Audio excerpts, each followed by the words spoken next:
Assalamualaikum warahmatullahi wabarakatuh. Perkenalkan, kami dari kelompok 3 yang beranggotakan saya, Faradun Nisa, dan Maulidia Anggita Rahma, juga Fatul Mumin Albab.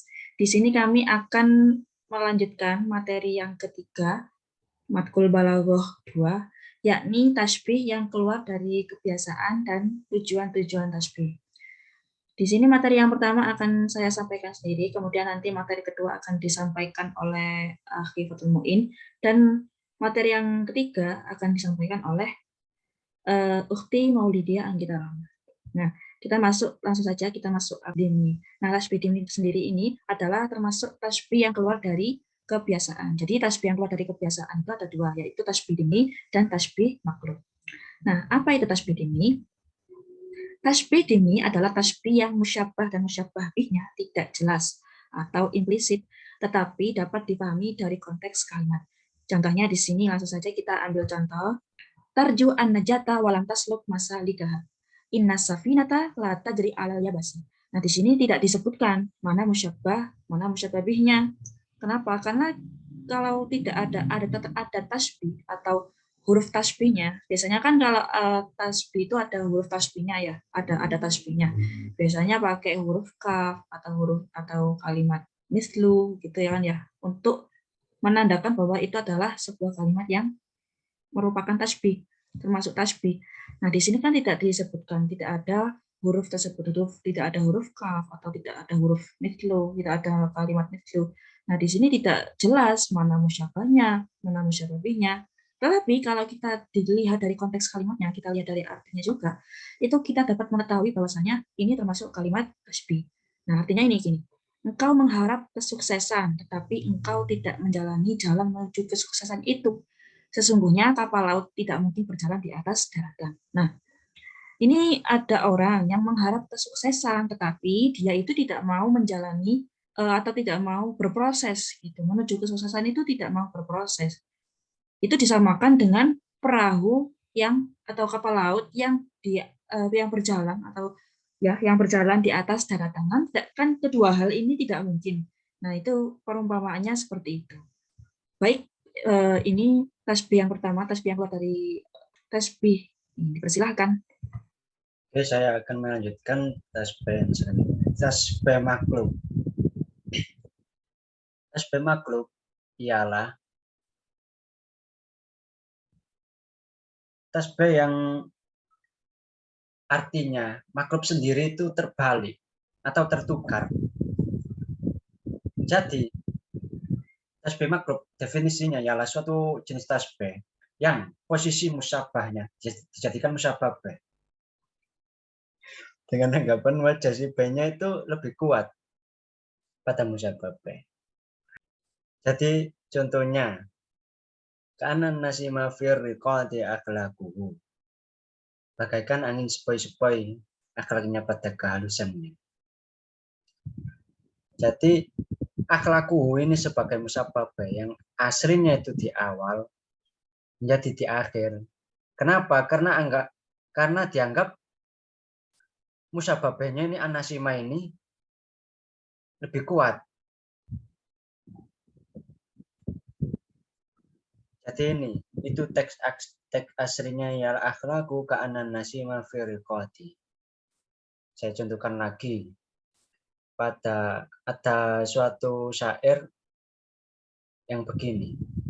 Wajahul khalifata hina yamtatahu wa badas syabahu ka'anna wurratahu. Kurang lebih artinya ialah telah terbit fajar, cahayanya seakan-akan wajah khalifah ketika menerima pujian. Jadi pada syair ini terangnya fajar diibaratkan dengan wajah khalifah, padahal seharusnya sebaliknya.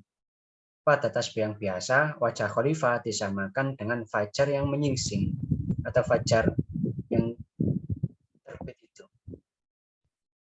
Justru di tasbih ini dibalik posisinya antara musyabah dan musyabah bih. Pada tasbih makhluk dilakukan untuk memberi gambaran bahwa kecerahan wajah khalifah itu sangat kuat. Jadi begitu. Materi yang ketiga, tujuan tasbih akan disampaikan oleh Ukhti Maulidia. Dipersilakan. Baik, selanjutnya yaitu tujuan dari tasbih. Tujuan dari tasbih yaitu ada 6.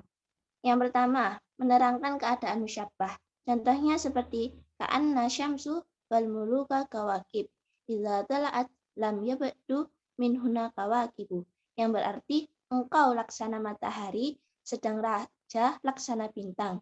Jika matahari terbit, maka satu bintang pun tak ada yang tampak. Maksudnya dari kalimat ini yaitu mutakalim menerangkan keadaan musyabbah atau mukhatab yang sedang dipujinya lebih hebat dibandingkan dengan raja-raja yang lain. Sehingga apabila mukhatab telah datang, yang lain itu tidak akan kelihatan lagi keagungannya. Yang kedua, yaitu menerangkan ukuran keadaan musyabbah. Contohnya seperti akaltu al-faqiha kas-sukar. Saya makan buah-buahan rasanya seperti gula. Jelas sekali dalam contoh ini, buah yang dimakan oleh si mutakalim itu sama dengan manisnya dengan gula. Jadi di sini sifatnya sudah diketahui, tetapi ukurannya belum diketahui. Jadi seberapa manisnya itu, entah itu dari 2 sendok gula atau 3 sendok gula, itu tidak diketahui ukurannya. Yang ketiga yaitu menerangkan kemungkinan adanya musyabbah. Contohnya terdapat pada perkataan mutanabbi yang memuji Sayfu ad-Daulah. Fa'in taqafa al-anam fa'antam minhum fa'innal maka ba'dudam al-ghazlu. Jika engkau dapat menggauli manusia, padahal engkau sendiri bagian dari mereka, tidak mengapa, karena sesungguhnya kasturi sebagian darah rusa. Pada dasarnya, tidak mungkin Saif ad-Daulah melebihi manusia yang lain, karena dia juga seorang manusia biasa seperti mereka. Untuk kemungkinan ini, Mutanabbi mentashbihkan keadaan kasturi yang hanya berasal dari darah bisa menjadi kasturi, mengungguli semua darah. Yang keempat yaitu menetapkan keadaan musyabbah. Karena musyabbah akli dan musyabbah bihisi. Contohnya seperti innal quluba idza tanafiru wadduha shibahu zujajah kas roha la yajbar. Yang artinya sesungguhnya bila mana sudah merenggang rasa cintanya, bagaikan kaca yang pecahnya tidak bisa ditambah lagi. Pada contoh ini, musyabbah bihnya memberikan faedah yang menguatkan, yang menetapkan hati bagi para pendengar, karena hisi di sini lebih sempurna dan lebih mudah dimengerti daripada yang makul. Yang kelima, tujuannya yaitu untuk menghiasi musyabbah. Contohnya seperti hud kalurut, pipinya yang merah diumpamakan seperti bunga. Di sini tujuannya dari tasbih ini yaitu untuk membaguskan musyabbah. Yang keenam yaitu menjelekkan musyabbah. Contohnya seperti wa iza asyaru mahdusan faka'annahu iradatan yaqah bu'ah au ajuza talatam. Bila dia menunjukkan sesuatu sambil bicara, ia seperti kera tertawa atau seperti nenek yang sedang memukul. Tujuan tasbih ini yaitu untuk menjelekkan musyabbah. Jadi bila dia sedang berbicara, dia itu seperti kera yang tertawa atau seperti nenek yang sedang memukul. Sekian penjelasan dari tujuan tasbih. Baik, materi pada kelompok kita sudah dijelaskan semua. Apabila ada pertanyaan mungkin akan didiskusikan di WA Group. Sekian dari kami. Wassalamualaikum warahmatullahi wabarakatuh.